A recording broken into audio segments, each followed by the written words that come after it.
Assalamualaikum warahmatullahi wabarakatuh. Halo, perkenalkan nama saya Dia Ulhak dari kelompok 4 yang ingin mempresentasikan apa itu AI dan dampaknya terhadap pekerjaan di masa depan. Namun saya tidak sendirian, saya bersama partner saya, Anthony Hans, yang juga ingin mempresentasikan materi tersebut. Sebelum kita memahami materi, saya di sini akan menyebutkan poin-poin. Poin pertama, apa itu AI? Poin kedua, perkembangan AI. Poin ketiga, dampak positif AI di masa kini dan masa depan. Poin keempat, dampak negatif AI di masa kini dan masa depan. Kelima, contoh sektor yang terpengaruh. Keenam, keterampilan yang diperlukan di masa depan. Ketujuh, ada strategi untuk menghadapi perubahan. Kedelapan, kesimpulan yang kita ambil dari materi AI dan dampaknya. Apa itu AI? Secara singkat, AI adalah teknologi yang mensimulasikan kecerdasan manusia ke dalam komputer untuk menyelesaikan masalah. Sehingga AI sangat relevan dan banyak digunakan di berbagai sektor dan industri. Perkembangan AI. Terdapat 3 perkembangan AI yang saat ini sangat banyak digunakan ya di sektor dan industri. Nah, AI sekarang mampu berpikir dan bertindak seperti manusia, mencakupi pemrosesan data, memilih keputusan, dan memprediksi. Setelah itu ada machine learning yang salah satu cabang AI yang mesinnya belajar dari data untuk mengenali pola dan membuat keputusan tanpa diprogram.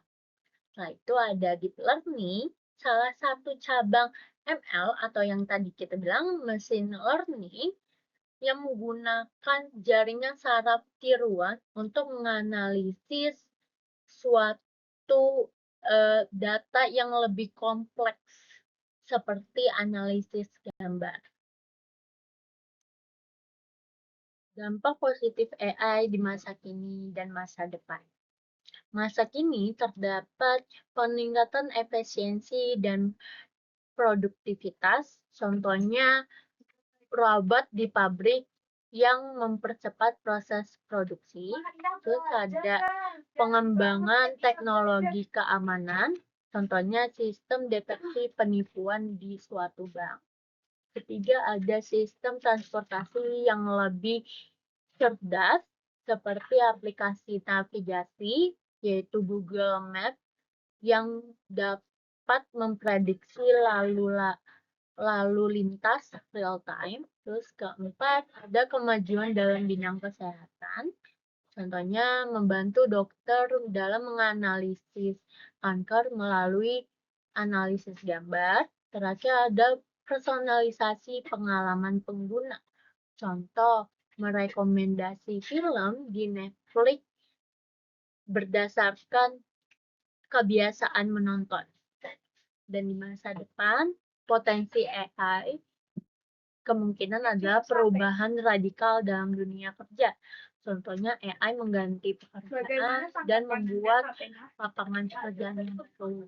Terus kedua, ada penyediaan layanan pendidikan yang lebih terjangkau dan personal. Contohnya AI tutor memberikan pelajaran yang sesuai dan dengan kebutuhan setiap siswa. Terus ada penyelesaian masalah global yang mana AI digunakan untuk memantapkan solusi perubahan iklim. Dan keempat ada pengembangan kecerdasan buatan yang lebih canggih. Contohnya robot cerdas dengan kemampuan berpikir lebih kritis untuk eksplorasi luar Keempat, ada dampak negatif AI di masa kini dan masa depan. Masa kini terdapat pengangguran dan distribusi pekerjaan, ketergantungan pada teknologi, diskriminasi algoritma dan bias, risiko keamanan dan privasi, dan masa depan kemungkinan bisa ada pengaruh negatif terhadap ekonomi global, penyalahgunaan dan potensi penggunaan militer, kehilangan kendali atas AI, serta ketimpangan sosial dan kesenjangan kualitas hidup. Selamat pagi, siang, sore, malam, teman-teman yang kami kasihi. Perkenalkan, nama aku Antoni Hansiana Putra. Sebelumnya terima kasih kepada partner aku, Dia Ulhak, yang telah memberikan aku kesempatan untuk menjelaskan poin-poin selanjutnya. Nah, jadi di sini aku akan menjelaskan tentang contoh sektor yang terpengaruh AI di bidang kesehatan, pendidikan, layanan pelanggan, dan pertanian. Nah, di kesehatan sendiri ada menggunakan AI Google Health. Untuk pendidikan ada Duolingo AI, untuk layanan pelanggan ada ChatGPT, dan pertanian AG Leader. Nah, untuk Google Health sendiri ini berguna untuk menggunakan AI untuk menganalisis data medis, diagnosis berbasis gambar, dan memberikan wawasan kesehatan secara cepat dan akurat, sehingga meningkatkan efisiensi dan kualitas layanan kesehatan. Nah, untuk Duolingo AI di bidang pendidikan, memanfaatkan AI untuk personalisasi pembelajaran bahasa, memberikan umpan balik secara real-time, dan menciptakan pengalaman belajar yang adaptif bagi pengguna. Nah, yang ketiga ada ChatGPT di bagian layanan pelanggan. Nah, ChatGPT ini merupakan model AI yang digunakan dalam berbagai sektor untuk komunikasi, penyelesaian masalah, dan peningkatan produktivitas melalui kemampuan memahami dan menjawab secara alami. Nah, untuk yang terakhir di bidang pertanian ada Agilida. Nah, Agilida ini menggunakan AI untuk menganalisis data pertanian, mengoptimalkan hasil panen, dan meningkatkan hasil efisiensi operasional melalui otomatisasi dan wawasan berbasis data. Nah, untuk poin selanjutnya, ada keterampilan yang diperlukan di masa depan. Untuk keterampilan yang berguna di masa depan itu ada pemrograman dan data science, machine learning, keterampilan komunikasi, etika AI, dan lain sebagainya. Nah, untuk poin selanjutnya ada strategi untuk menghadapi perubahan AI, yaitu dengan cara merangkul. Poin pertama ada merangkul AI, poin kedua adaptasi dengan dunia AI, dan yang ketiga memiliki kemampuan penting di dunia AI. Nah, untuk poin selanjutnya ada kesimpulan. Nah, kesimpulan yang kita dapat dari setelah menjelaskan PowerPoint ini, semoga AI ini mengubah cara kita bekerja dengan dampak positif dan negatif. Ya, kita berharap lebih banyak dampak positif sih daripada negatif. Nah, kesimpulan yang kedua itu individu dan organisasi harus siap beradaptasi dengan perubahan yang dibawa AI.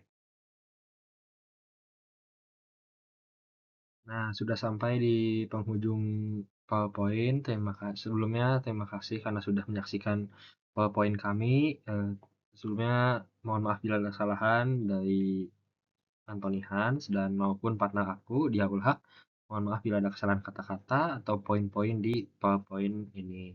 Semoga dengan adanya PPT ini bisa membantu para penonton lebih mudah memahami apa itu AI dan bagaimana dampak-dampaknya. Sekian dan terima kasih.